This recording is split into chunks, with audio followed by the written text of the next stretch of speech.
Hello and welcome back to the Scenario 7 podcast. My name is Sam and today I'm joined by my two co-hosts. It's Joe Roberts and Matt Collier. How are you two doing? Doing good, Sam. How are you? I'm doing very well. How are you, Matt? Yeah, I'm all good, Sam. Thank you for once again having me on the podcast.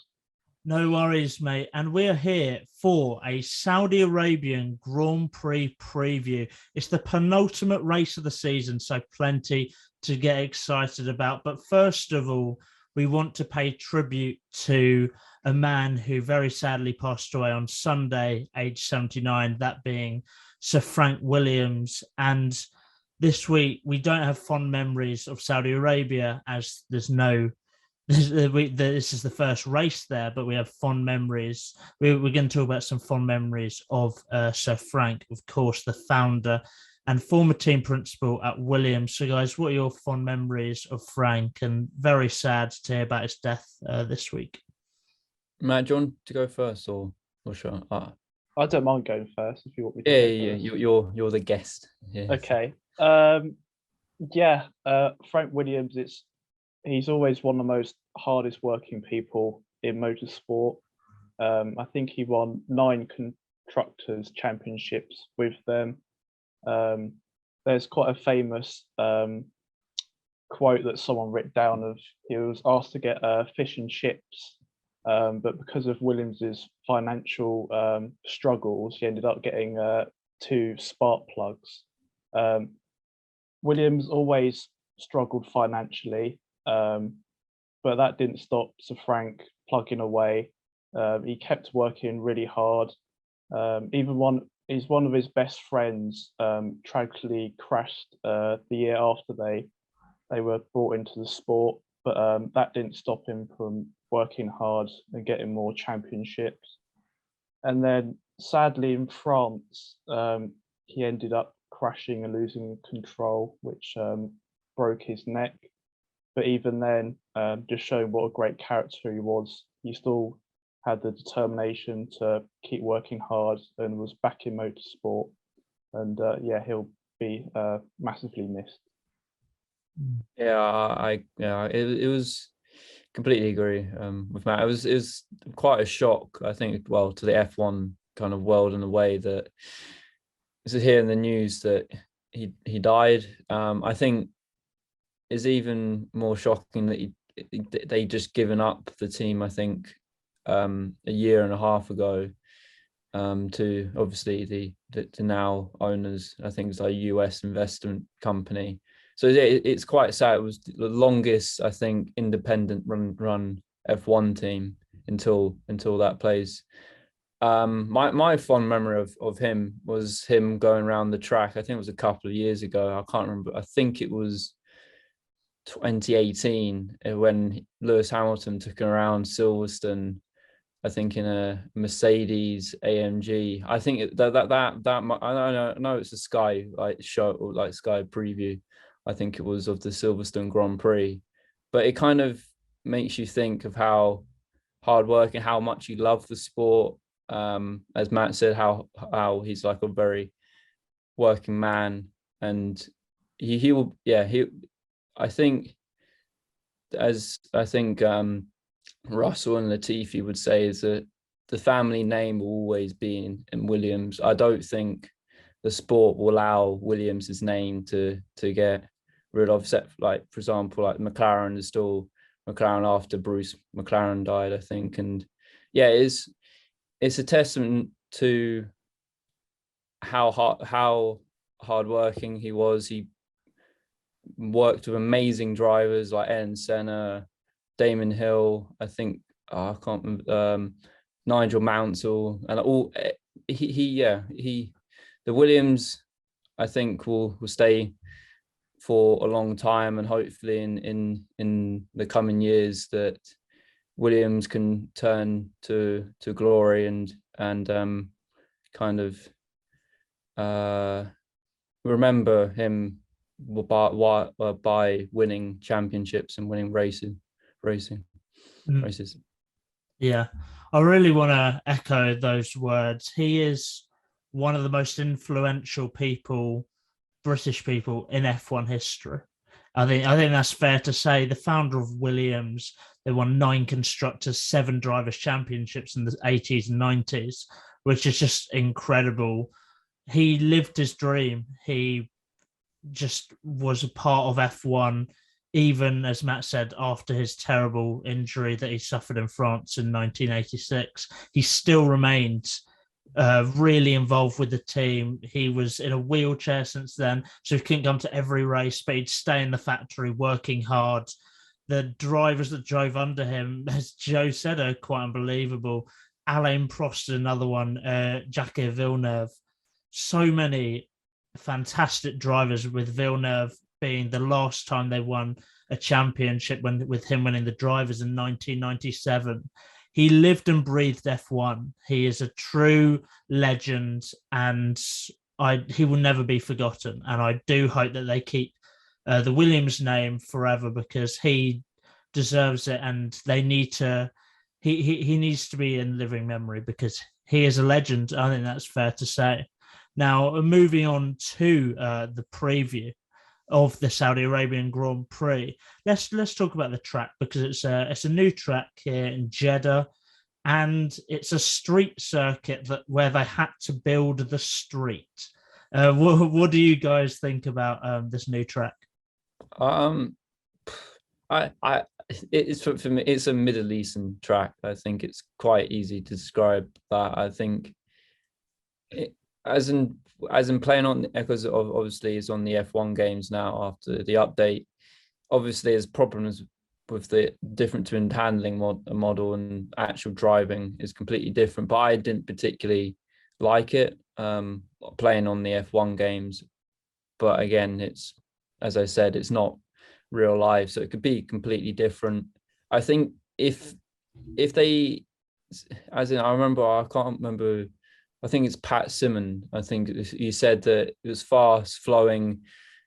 He wanted it to be overtaking, which obviously the long straight it will be. I think the most interesting part of this track will be which team will it suit, because obviously Red Bull high speed corners, I mean, like that could favor them, but then obviously the straights will suit Mercedes. So it's a bit of a, as in, just wait and see. I think, as in Qatar, I think we kind of ripped apart, and then it ended up being a good race because of the tire wear. It could be like that. The tire wear could be ridiculous, that makes this track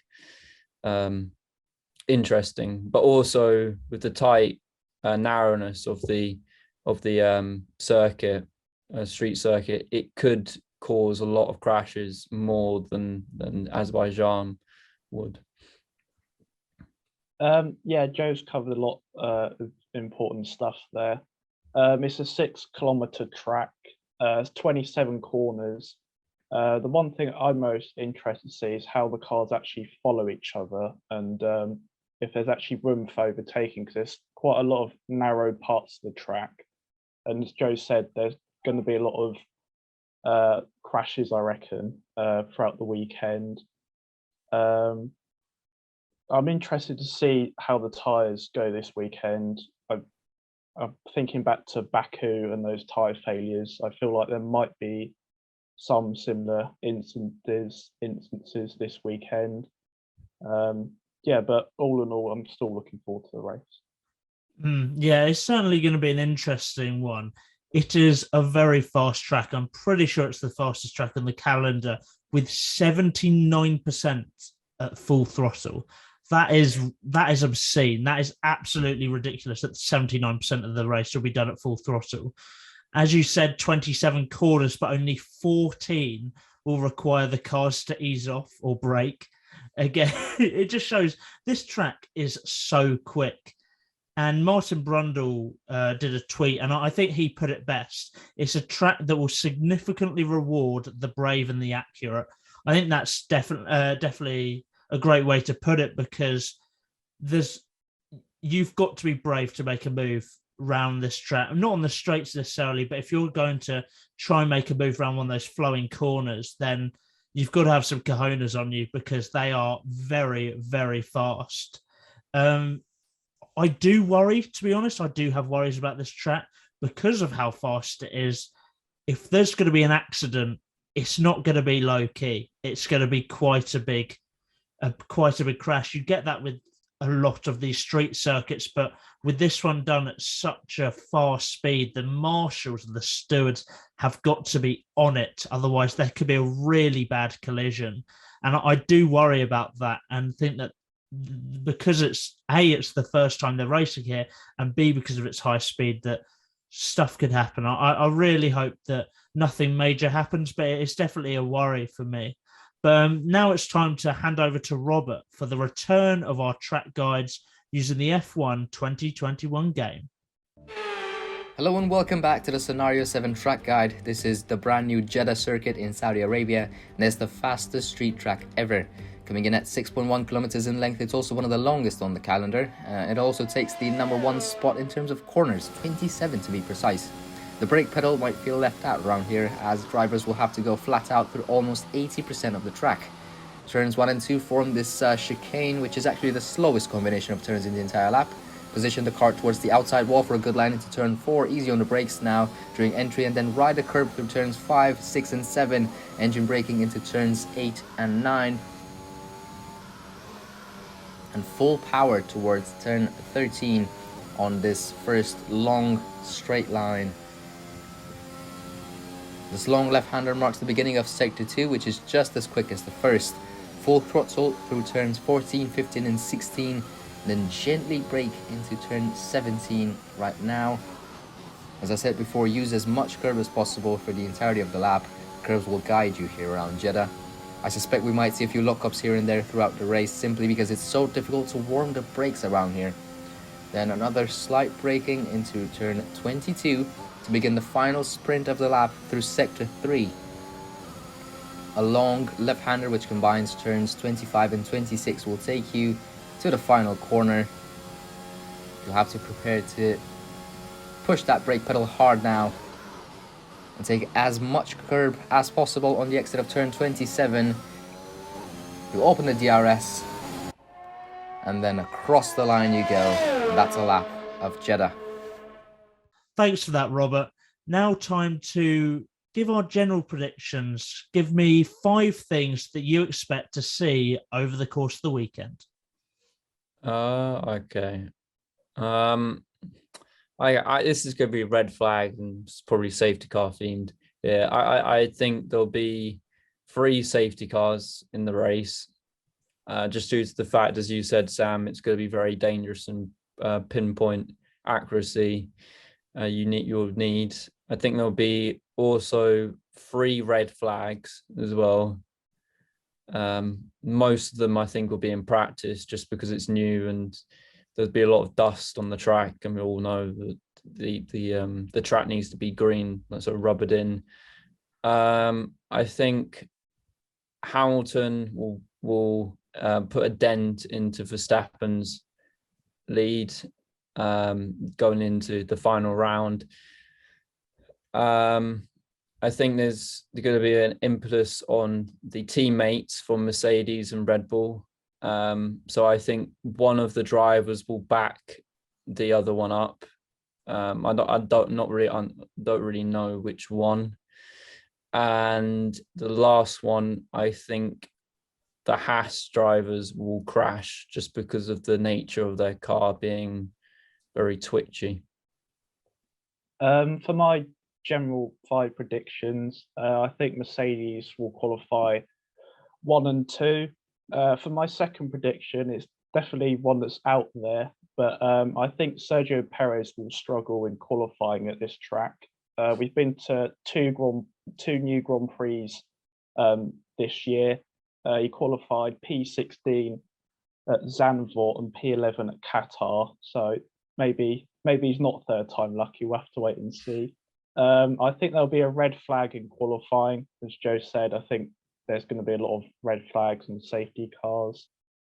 I think both McLarens will score points. Daniel Ricciardo hasn't scored points in the last 3 races, and McLaren have just generally had some bad luck. So I think their luck will change this weekend. And then for my fifth prediction, I think someone will get a puncture during the race. Some interesting predictions there from both of you. I'm going to start off with, I think the Mercedes will be dominant this weekend. I think that the track will suit them. Hamilton has got his Brazil engine in, and we know how fast that is. And I think that Bottas could potentially do well. So I think the Mercedes will be the dominant team. I've got McLaren to narrow the advantage of Ferrari. So I think that they will get more points than Ferrari. I don't think that the difference will change much. I still think that Ferrari have tied up third place in the constructors, but I think that McLaren will have a good weekend here, and that this is finally a race after a few that haven't, that suits their car. My third one is pretty out there. I've got 6 red flags over the weekend, and this could be in qualifying, practice, or the race. However, because of the nature of the track, I don't think that the safety cars can be used that much because there's not much runoff. So if something happens, a car will be rebounded still onto the track. So I think that will mean that they'll use a lot more red flags than they'll use safety cars. I think they could even use no safety cars and just 6 red flags just because of the nature of it. My fourth one is, it's just a complete guess, but after so much success last week, I think that there'll be a double DNF for Alpine. I think this luck in the sport can vary from week to week. And after doing so well at Qatar, I think that they'll get really unlucky and have a double DNF. But I still think that they've tied up that midfield battle with Aston and AlphaTauri. And then my final one is Russell top 10, another hot take. But if the wind stays low and there's no wind, their car suits fast tracks, and I think that the Williams and especially Russell could do well, and I think that Russell could potentially sneak into the top 10, especially if there's quite a few DNFs. But we'll have to wait and see. Now let's get precise with our predictions and talk about the top 5, starting with 5th. So who do you think is going to finish from 5th to 1st? Matt, do you want to go? I'll let you go, Joe. Oh, great. I was wanted to see what you said. Anyway, I think Ricciardo will be P5. I think I think it suits Mercedes powered, as you said, because I also do think Russell will get into the points. So yeah, Ricciardo P5, Norris P4, but I do think he can upset the Red Bulls and maybe take P3. So I've got Verstappen P3, Bottas in P2. But if Verstappen, I think, has an extra point, they might try and play games if Perez in front or whatever. So for me, Bottas P2, and Hamilton will win it because I think he'll be dominant. As Toto Wolff says it was the Spice engine in. For my top 5, starting with 5th, I think Lando Norris will come 5th. P4, carrying on my regular theme, I think Charles Leclerc will finish P4. And then first step on the podium, I think, will be Bottas. But I still think Verstappen will be able to get past Bottas during the race. So P2, I think it'll be Verstappen, and then winning the race will be Hamilton. Yeah, I've got a similar prediction to you, Matt, with the top 3 exactly the same. I've got Sergio Perez in 5th. I think that he will get into the top 5, even if Joe has no faith like he always does. I've got Lando Norris in P4. I think the track will suit McLaren, and they really do need to get some points if they're to have any hope of trying to catch Ferrari, which to be honest, I don't think they have. In 3rd, I've got Valtteri Bottas. Solid podium for him, but I think Verstappen will be too quick. Verstappen in 2nd, and Lewis Hamilton rounding up the podium, getting a win, and hopefully getting fastest lap, so it's level going into Abu Dhabi, which would be very exciting. But yeah, that wraps up our preview of the Jeddah track in Saudi Arabia, which we're going to be racing this Sunday. Thank you for watching. Thank you for listening. Make sure to like, subscribe, download, comment, whatever you need to do. Let us know who you think your top 5 are, and we will bring you a review on Monday of a hopefully very exciting race. But yeah, thank you guys for listening and watching, and we'll see you then.